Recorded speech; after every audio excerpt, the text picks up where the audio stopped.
Your resume seems embellished, the interviewer said dismissively.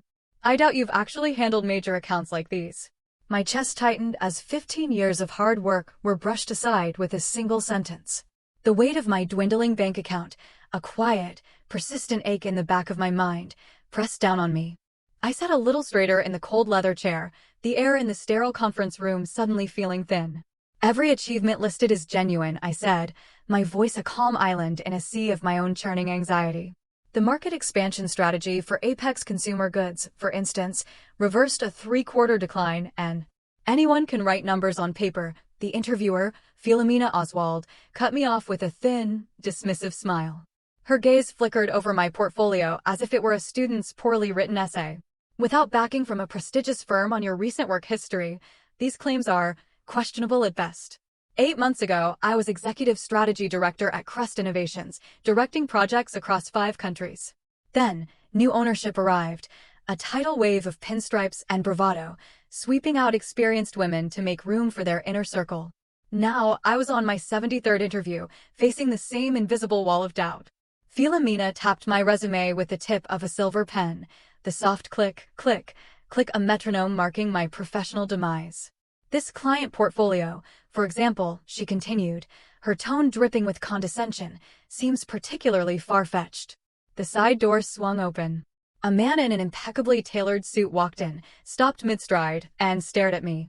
His face, which I'd only ever seen on video calls, broke into a wide, brilliant smile of genuine warmth. "Aviva, it's you," he exclaimed. "The miracle worker. You saved us last year when every other consultant said our new product line was doomed. Your strategy completely turned things around." Philomena Oswald's mouth opened slightly, a small, ungraceful "oh." "That's precisely why I'm here today," the client, Elias Bowen, CEO of Apex, continued, his energy filling the room. "We want to triple our investment with your firm. Is she joining your team? Because that would seal the deal immediately. Before I continue this incredible story, I need you to know something. Have you ever been underestimated? Ever had someone look at you and decide your worth before you even spoke, based on a preconceived notion you couldn't see but could definitely feel? If you've ever felt that burn of injustice, that quiet rage of being misjudged, you'll want to stay until the very end.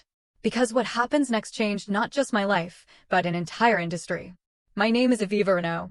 At 42, I had built a career in international market strategy from the ground up, fueled by a quiet determination and an insatiable curiosity about what makes people and markets tick.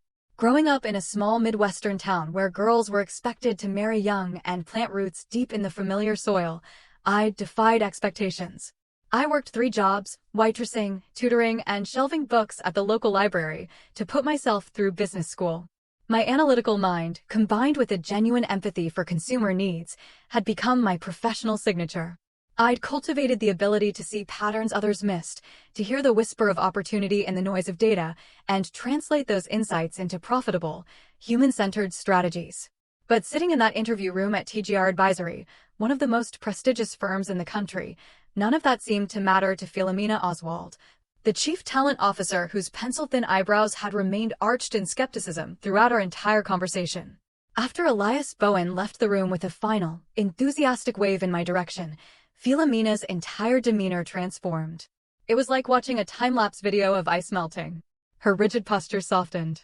The critical edge in her voice vanished, replaced by a tone of warm collegiality. "Well, this is certainly an unexpected development," she said, adjusting her glasses and giving me a smile that was meant to be conspiratorial. "Elias is notoriously difficult to impress. He's a key account for us. Tell me more about how you worked with his company." I took a measured breath, resisting the urge to point out that I had just been trying to do that very thing. "I designed their Southeast Asian market entry strategy last year. Their previous consultants had recommended against expansion, citing significant cultural barriers. But my research identified specific regional nuances and consumer needs they had completely overlooked." Philomena nodded enthusiastically, as if this were the most fascinating thing she'd ever heard, as if she hadn't spent the previous 20 minutes implying I was a fraud. "Fascinating. And the results?" 37% growth in their first 2 quarters, I stated, the numbers of familiar comfort. "They outperformed their initial projections by double digits." "Impressive," she said, scribbling notes on a fresh page of her notepad. "Very impressive. We should accelerate your application. In fact, given your experience and Elias's clear admiration, we might consider you for our senior director position. The compensation would be quite generous. The whiplash from contempt to courtship gave me a sense of emotional vertigo. Just moments ago, she had practically called me a liar. Now, she was dangling a promotion. The senior director position requires someone who commands respect, she continued, completely oblivious to the irony. Someone with gravitas. I watched her rewrite our shared reality in real time. The dismissive, cynical interviewer was gone.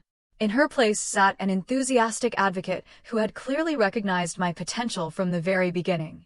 As she outlined the next steps, a formality of a meeting with the executive team, an offer to be drafted by the end of the day, my mind drifted back to the cold shock of 8 months earlier.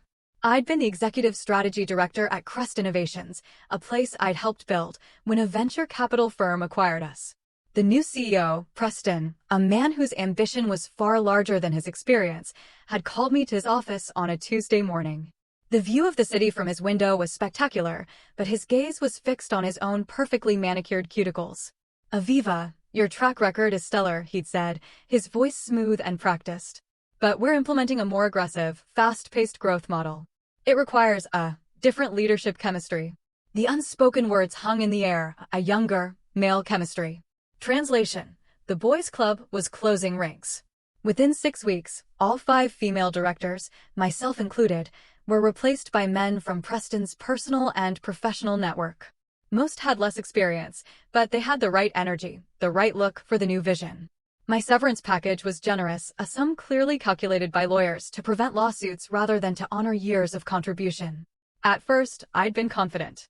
My resume was strong, my results were undeniable. Finding a new position, I thought, would be a matter of weeks. But 73 interviews later, I had encountered countless versions of Philomena Oswald, people who couldn't reconcile my achievements with their own internal, unexamined biases about who should be achieving them. They looked at my resume, then at me, and their brains short-circuited. "We could have an offer prepared for you by tomorrow," Philomena was saying, pulling me back to the present. "Now, I'll just need to confer with the executive team, but after Elias's glowing endorsement, it's practically a formality." I looked at her, at the practiced warmth in her eyes where cold judgment had sat just minutes before. "That's quite a significant shift in perspective," I said, my voice carefully neutral. She laughed lightly, a sound like rustling paper. "Well, as I said, Elias is our highest-billing client. His opinion carries significant weight with our leadership. And my 15 years of documented, extensive experience didn't?" Her smile faltered for a fraction of a second. "I hope you understand, Aviva, that we have to be thorough in our vetting process. So many candidates exaggerate their claims. It's a necessary part of due diligence." "You weren't being thorough," I interrupted quietly, the words emerging before I could stop them. "You were being dismissive. You decided I was unqualified the moment I walked in." "That's simply not true," she protested, a faint blush rising in her cheeks. "I was simply asking challenging, probing questions to test your mettle. You called my achievements far-fetched and questionable." "Those weren't questions, Philomena. They were accusations." She straightened a stack of papers that didn't need straightening, her composure fraying at the edges. "Perhaps there was a miscommunication, a difference in style. But what matters now is that we're very, very interested in bringing you on board." I gathered my portfolio slowly, the smooth leather cool beneath my fingers. It felt like an extension of myself, a container for all the work and thought and late nights. "I appreciate that," I said, rising from my chair. "When can I expect to hear from you about the next steps?" Her relief was a palpable thing, a soft exhalation that eased the tension in her shoulders. "I will call you personally," she promised, standing as well. "By tomorrow afternoon." As promised, Philomena called the next day. The offer was for the senior director position, with a compensation package significantly above the advertised salary range for the role I'd originally applied for. It was more money than I had ever made. It was security. It was a lifeline. I requested the weekend to consider it, a request she granted with effusive enthusiasm. That weekend, sitting in the quiet of my small apartment, changed everything. On Saturday morning, I sat at my kitchen counter, the offer letter from TGR glowing on my laptop screen. The numbers were hypnotic. They represented an end to the gnawing anxiety, an end to the endless cycle of interviews and rejections. They represented validation. But something felt deeply, fundamentally wrong. Taking this job meant accepting a world where my worth was not inherent, but was granted to me by the endorsement of a powerful man. I thought about all the other qualified people, particularly women over 40, who had been dismissed and didn't have an Elias Bowen to swoop in and rescue them. My phone chimed with a message from Nisha, my former colleague and closest friend from Crest Innovations. We'd been a formidable duo, my strategic vision and her unparalleled data intelligence. Now, we met for coffee every Sunday, a ritual of mutual support and shared frustration. Still on for tomorrow? Have news? Her text read. The next morning, we sat in our usual corner booth at a small, sun-drenched cafe. The air smelled of roasted coffee and cinnamon. At 56, Nisha had an energy that belied her age and a sharp, incisive wisdom that reflected her 3 decades in business intelligence.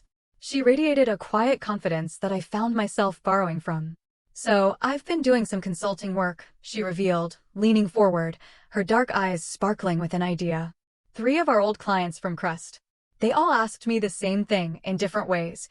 Why isn't there a firm that truly combines deep data intelligence with genuine cultural insight? The big firms have the numbers, but they miss the human element. They see the what, but never the why. I nodded, a familiar frustration rising in me. I remembered countless meetings at Crest, presenting meticulously researched strategies only to have them challenged by executives who couldn't see beyond their own Western-centric spreadsheets. So, I've been thinking, Nisha continued, her voice dropping to an excited whisper. What if we created that firm? You, me. Maybe we bring in Yara for her digital expertise. Yara Okonkwo had been our brilliant digital transformation lead at Crest, another casualty of Preston's new regime. The idea was audacious, terrifying, and exhilarating all at once. You mean, start our own company? I asked, the words feeling foreign and monumental on my tongue. Exactly. Prism Strategies.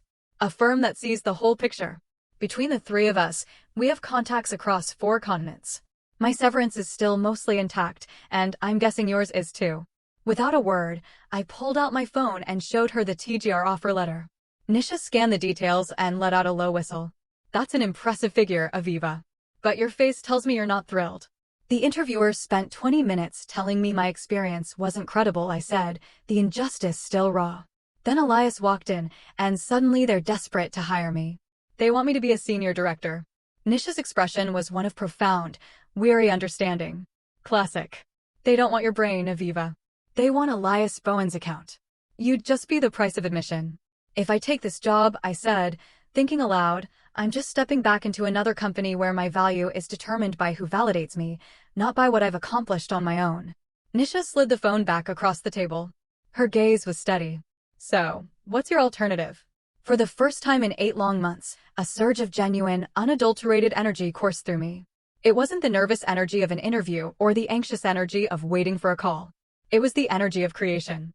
I think, I said, a slow smile spreading across my face. You just suggested it. Over the next 3 hours, fueled by endless cups of coffee, we sketched the outline of what would become Prism Strategies. Our vision was clear and powerful, a new kind of consultancy, one that specialized in the very markets the big firms considered too challenging, or niche regions they typically approached with one-size-fits-all. Western-centric models that missed crucial cultural nuances. We would be the firm that understood the why. By Monday morning, the decision was made. I drafted a polite, firm email declining TGR's offer and scheduled calls with Yara and 2 other brilliant colleagues who'd been sidelined during the Crest acquisition. Philomena's response came within minutes of my email. It was a single, curt sentence. This is disappointing. Perhaps we can revisit the compensation package. Elias specifically asked about you this morning. I replied that my decision wasn't about money, but about pursuing a different path. I thanked her for her time and closed my laptop with a sense of finality that felt like breathing fresh air for the first time in a year. It was liberating. The first 6 months of building Prism were a whirlwind of the most challenging and rewarding work of my career. Nisha, Yara, and I pooled our severance packages as startup capital. We worked from Nisha's spacious, converted garage, a space filled with whiteboards, buzzing laptops, and the constant aroma of brewing coffee. We leveraged our decades of industry connections to secure initial meetings, often facing the same skepticism I'd encountered in my interviews. Our first breakthrough came from an unexpected source. Damon Reeves, a mid-level manager at a consumer electronics company, had been in one of my international marketing workshops years earlier. He remembered my approach and reached out after hearing through the grapevine that I'd started a new venture. My team has been pushing for a deeper expansion into several Southeast Asian markets, but our current consultants, one of the big guys, say the markets aren't ready, he explained over the phone. Their data is all about risk. I remembered how you approached similar challenges at Crest. You always found the opportunity. Would you consider providing an alternative assessment? The project budget was modest, barely enough to cover our expenses, but the opportunity was perfect. It was our chance to prove our model. We spent 3 intense weeks developing a comprehensive analysis, one that went far beyond traditional metrics. We incorporated linguistic analysis, social media sentiment from local influencers, and ethnographic data. We identified specific entry points and product modifications that had been completely overlooked. When we presented our findings, the energy in their conference room shifted palpably from polite skepticism to genuine excitement. 2 vice presidents who hadn't even been scheduled to attend showed up midway through, drawn by the buzz from their junior team members. "This is exactly what we've been trying to articulate to our board," one of the VPs said afterward, shaking my hand warmly. "You've not only quantified the opportunity, but you've also given us a clear, culturally sensitive roadmap to capture it." That single, small project led to 3 referrals, each slightly larger and more significant than the last. By month 4, we had hired 2 junior analysts and moved out of the garage into a small, light-filled office space in a less fashionable but affordable part of the city. Then came the industry conference that would change everything. The annual Global Market Summit was the premier gathering for our industry, a glittering affair dominated by the major consulting firms. Normally, a fledgling startup like Prism wouldn't have warranted any attention. But Yara, who had previously chaired the summit's technology panel, leveraged that connection to secure us a small presentation slot on the secondary stage, in a room half the size of the main auditorium. Our topic, Invisible Markets, identifying overlooked growth opportunities in a globalized world, wasn't designed to be provocative. We simply planned to present our case studies, showing how traditional assessment models systematically undervalued certain regions and demographics. What we didn't know was that Elias Bowen, whose company was a major sponsor of the conference, would be in our audience. He had apparently seen our name on the schedule and decided to attend out of curiosity. When the Q&A began, a hand shot up in the 3rd row. Elias stood up. The room, which had been rustling with people checking their phones, grew quiet. "Your methodology," he said, his voice carrying easily, "challenges everything the major firms, including my current consultants at TGR, have been telling my board for the last year. How confident are you in these projections?" I recognized him immediately but kept my composure professional and steady. "Our models have consistently outperformed traditional projections by an average of 23 to 41% in these specific markets. We have the data, case by case, to support every assertion we've made today." "You certainly do," he said with a knowing smile.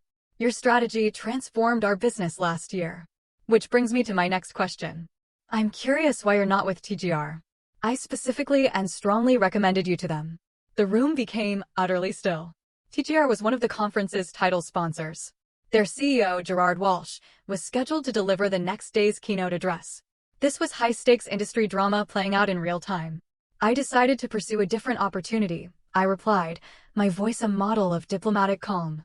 "One that allowed me to build something new from the ground up." Elias nodded thoughtfully, a flicker of understanding in his eyes. "Well, their loss is apparently significant.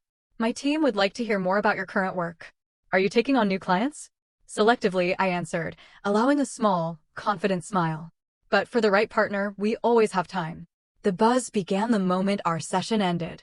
Attendees who had skipped our presentation to network in the main hall were suddenly requesting private meetings.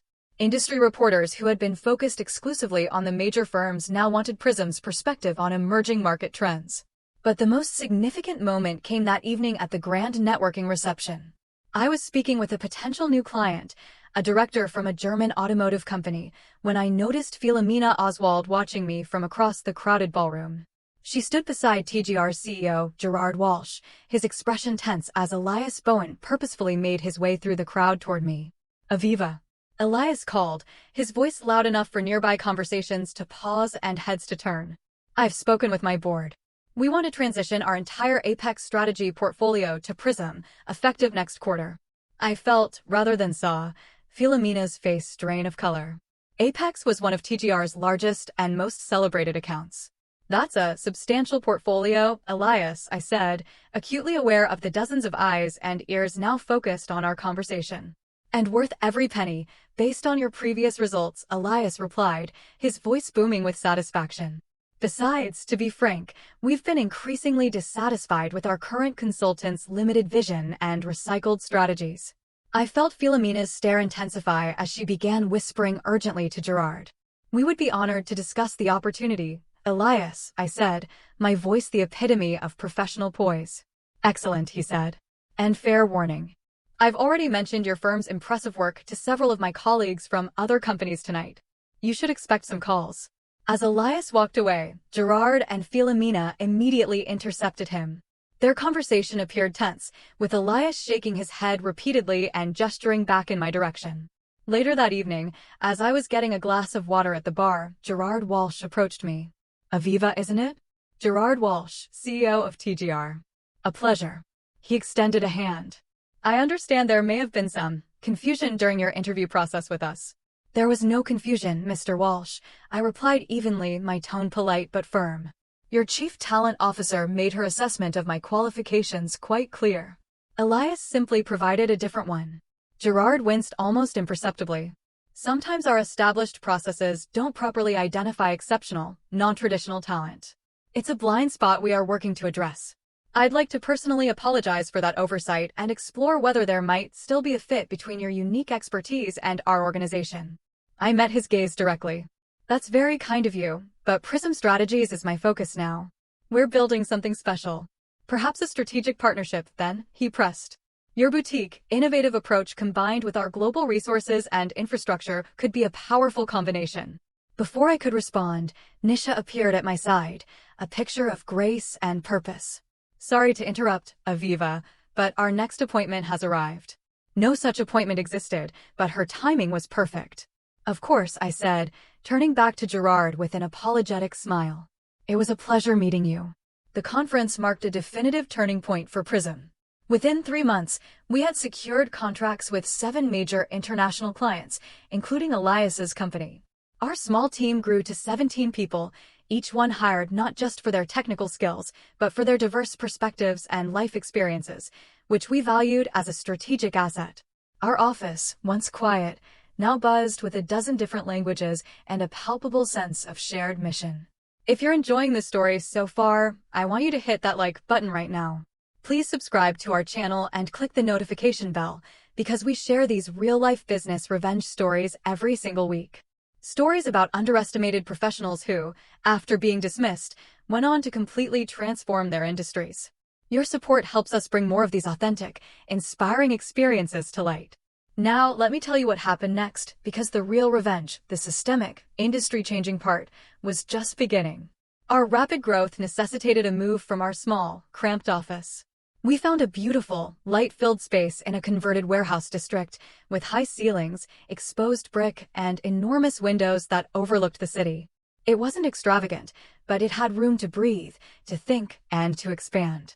I insisted that our main conference room have floor-to-ceiling glass walls that faced the main work area.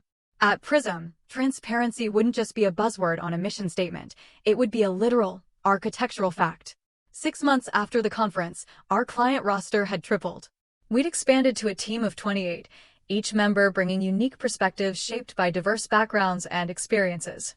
While most firms in our industry sought out graduates from the same 5 or 6 elite universities, we discovered brilliant minds from state schools, community colleges, and international institutions no one else was recruiting from.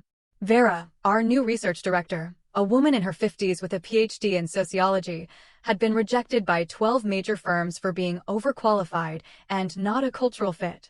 She proceeded to revamp our entire analytical framework, leading to insights our clients called revolutionary. Milo, a 60-year-old former history teacher who'd gotten his MBA after 30 years in education, brought a depth of psychological and historical insight that transformed our client communication and brand storytelling strategies. What made our approach so effective wasn't just our diverse hiring, it was our core methodology. Traditional firms filtered all market data through established Western economic models. We inverted the process.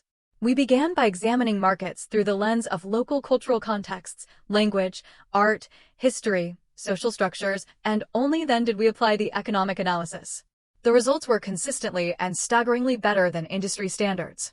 Then, one Tuesday morning, 13 months after we founded Prism, Yara burst into my office, her expression a mixture of fury and grim satisfaction.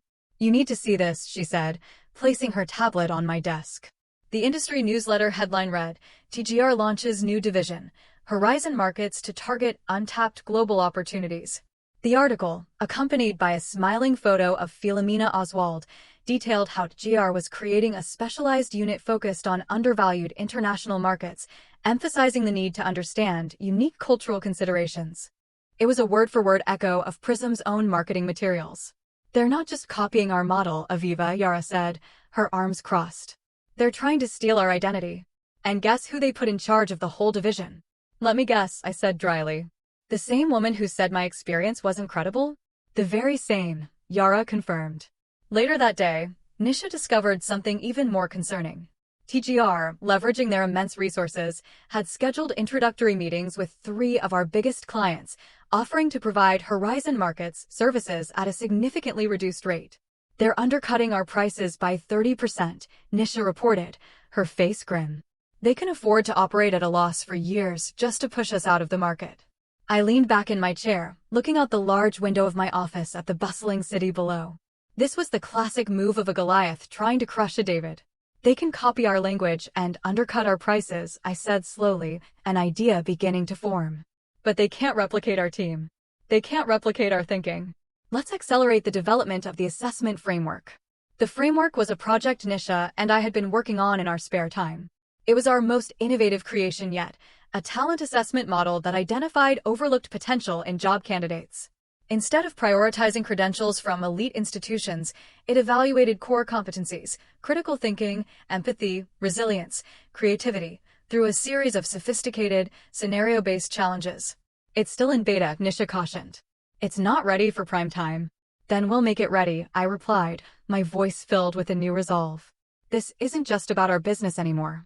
This is about proving that our entire philosophy, our belief in people, is a superior model." For the next 3 weeks, our team worked relentlessly, refining and perfecting the framework. When we finally tested it with one of our most trusted clients, the results were beyond even our most optimistic expectations. The system identified several exceptional candidates for their R&D team who had been previously filtered out by their conventional AI-powered screening methods. The innovation director at the tech company was astonished. "These candidates, their backgrounds don't fit our usual pattern at all. They would never have made it past our initial screening." "That's precisely the point," I explained to him. "Excellence doesn't follow a single pattern. You've been fishing in a single, small pond. We're showing you where the ocean is." Word of our new talent framework spread like wildfire through our client network. While TGR was busy trying to copy our market analysis approach, we had fundamentally shifted the conversation. We weren't just helping companies find overlooked markets anymore, we were now helping them find the overlooked talent they needed to conquer those markets. 2 months later, we received an unexpected email. It was from Darian Winters, TGR's Director of Client Services, the same man who had handled the logistics of my original interview. He was requesting a meeting to discuss a matter of mutual strategic interest. Curious about their intentions, I agreed. Darian arrived at our office precisely on time, impeccably dressed, but visibly uncomfortable in our open, vibrant workspace. After a few stilted pleasantries, he got straight to the point. TGR's board of directors would like to formally discuss the possibility of acquiring Prism Strategies, he said, his voice low and formal. Our leadership believes there could be significant synergies between our 2 organizations. I kept my expression neutral, though my heart gave a sudden lurch. "That's an interesting proposition, Darian. May I ask what prompted this sudden interest?" "Your growth has been remarkable," he replied carefully. "And your methodologies, particularly your proprietary talent assessment framework, have generated considerable attention throughout the industry. The same methodologies TGR is currently attempting to duplicate with its Horizon Markets division?" I asked, my voice gentle but pointed. He shifted uncomfortably in his chair. "There may have been some parallel strategic development. However, our leadership recognizes that your team possesses a unique and valuable approach that would be a significant asset to our organization." "I see. And whose idea was this acquisition?" It was a board-level decision, he said, pointedly avoiding my gaze. Our CEO, Gerard Walsh, is personally interested in discussing the terms with you. I nodded slowly, the wheels in my mind spinning. Please tell Gerard I'm open to having a conversation. However, I have one condition for the initial meeting. I'd like it to include whoever will be overseeing the integration of Prism, should an acquisition move forward. Of course, Darian said, relieved. That would be Philomena Oswald. She's recently been promoted to Executive Vice President of Strategy and Integration. I smiled, a slow, genuine smile. Perfect. Please set up the meeting at your earliest convenience. After Darian left, Yara and Nisha descended on my office.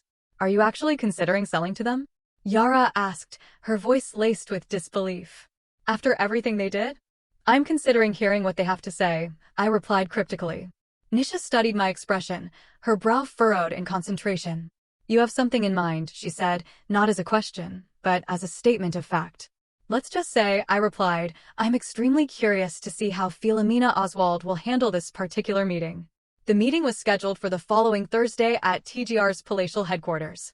I arrived 15 minutes early, accompanied by Nisha and our recently hired general counsel, Imani. The receptionist, who looked at us with a newfound respect, guided us to the large, top-floor conference room where Gerard Walsh greeted us warmly. Philomena stood slightly behind him, her smile a masterpiece of corporate pleasantry that didn't quite reach her eyes. Aviva, wonderful to see you again, Gerard said, shaking my hand. Thank you for considering our proposal. Thank you for your interest in Prism, I replied. I believe you know Nishidar, my co-founder and chief intelligence officer. And this is Imani Ok, our general counsel. After the introductions, we settled around the massive mahogany table. I noticed that Philomena had deliberately positioned herself directly across from me. Before we begin discussing financials, I said, taking control of the meeting, I'd like to understand TGR's vision for Prism post-acquisition. Specifically, how you see our methodologies and, more importantly, our team integrating with your existing structure.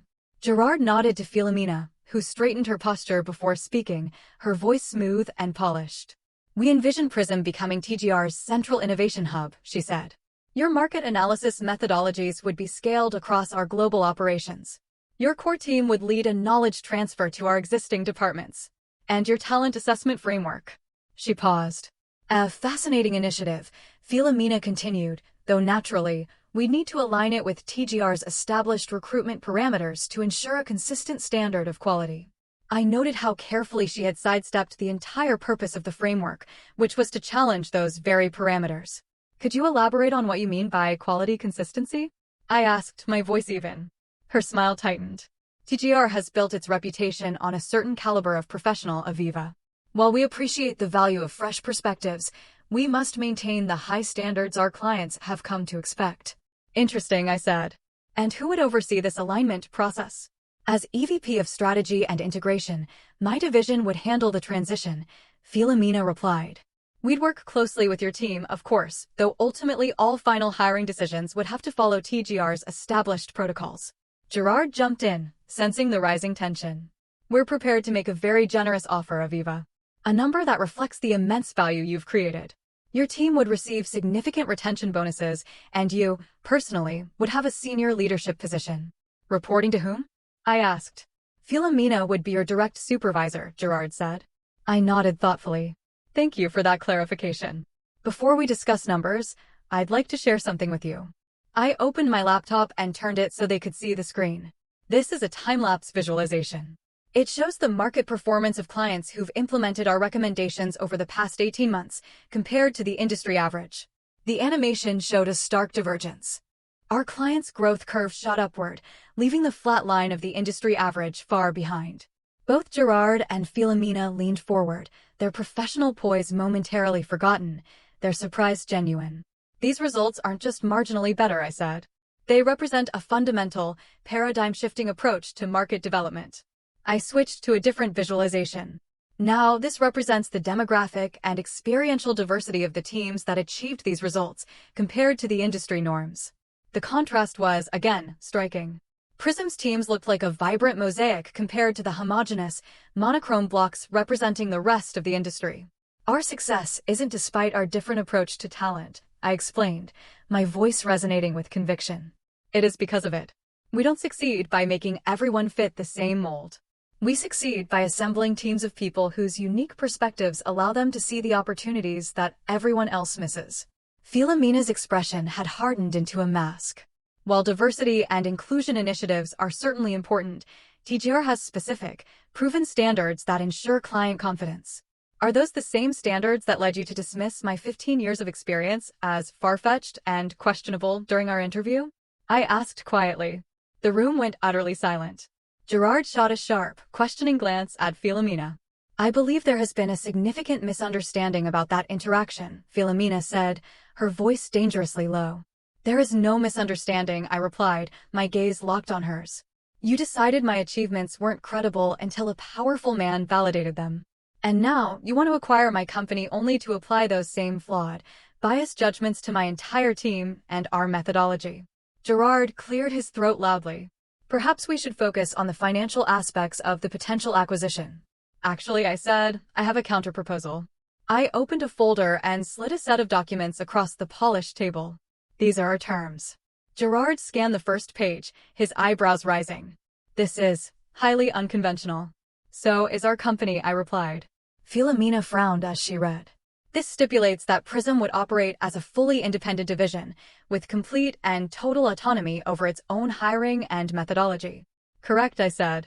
And this section, Gerard continued, his voice tight, it requires the creation of a new, firm-wide department, the Inclusive Talent Initiative, with the authority to review and, if necessary, override all standard recruitment processes across every division of TGR.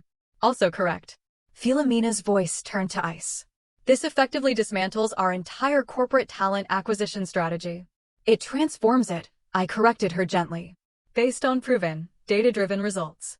And you, Gerard said, finally reaching the last page, would personally oversee this new department? As an executive vice president. Yes, I confirmed. With full executive authority and a direct reporting line to the board. Philomena placed the document down on the table as if it were contaminated. This is completely unacceptable. You're essentially demanding control over how TGR hires its people across the entire organization. I'm proposing a system that identifies excellence wherever it exists, I replied calmly. Something your current approach has consistently and demonstrably failed to do. Gerard looked deeply troubled, caught between the undeniable data on my screen and the institutional inertia his company was built on. Aviva, while your results are impressive, this goes far beyond a standard acquisition. You approached us because our different way of thinking creates exceptional value, I said, standing up. My proposal is simple. If you want that value, you need to fully embrace the very things that make it possible. I looked at Nisha and Imani. We'll await your response. 3 days later, Gerard called to request another meeting. This time, he came to our office, and he came alone.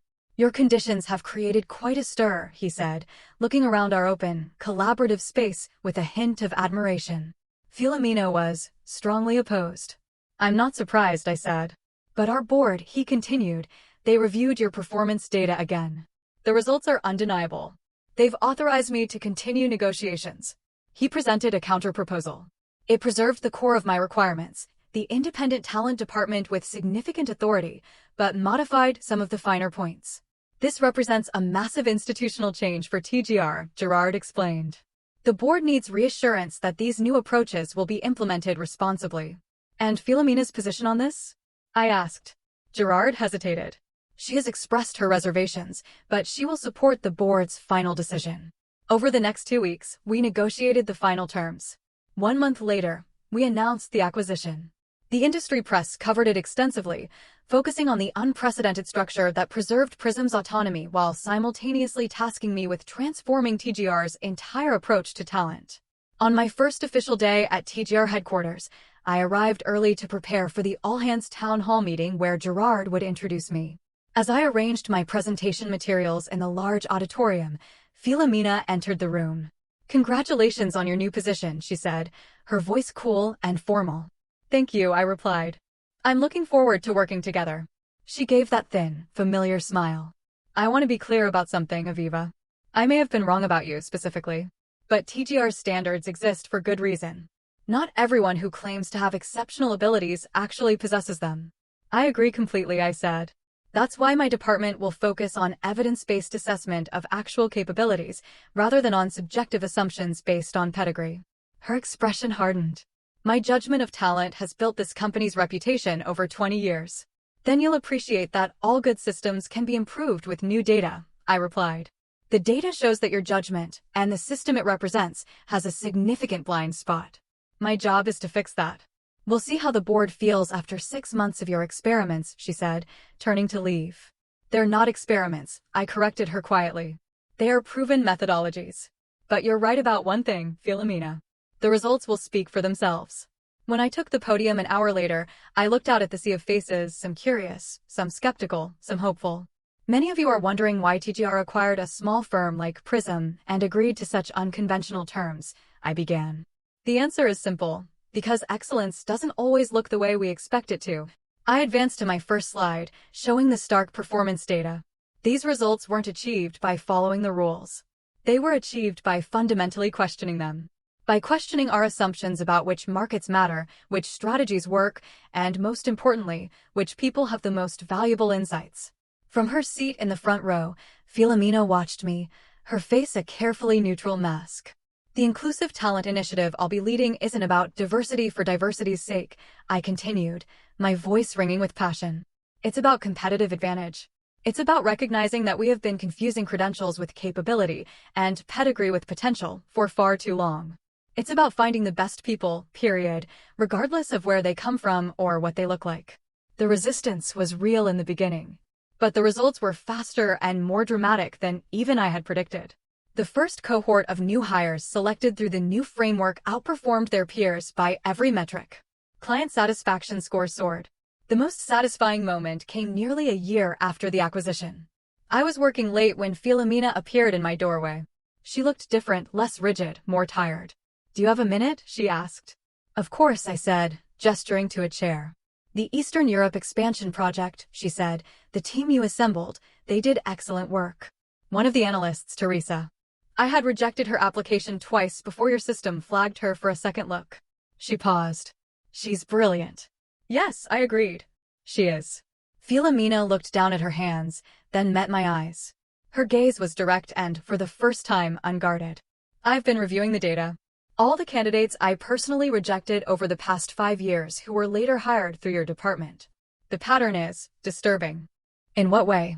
"I consistently dismissed people who didn't fit a certain profile," she said, her voice barely a whisper, "regardless of their capabilities. Including you." She took a deep breath. "When you made your counterproposal for the acquisition, was this always your goal? To change the entire system?" I considered my answer carefully. "When you dismissed my experience, you weren't just rejecting me. You were defending a system that quietly and consistently sidelines entire categories of talented people.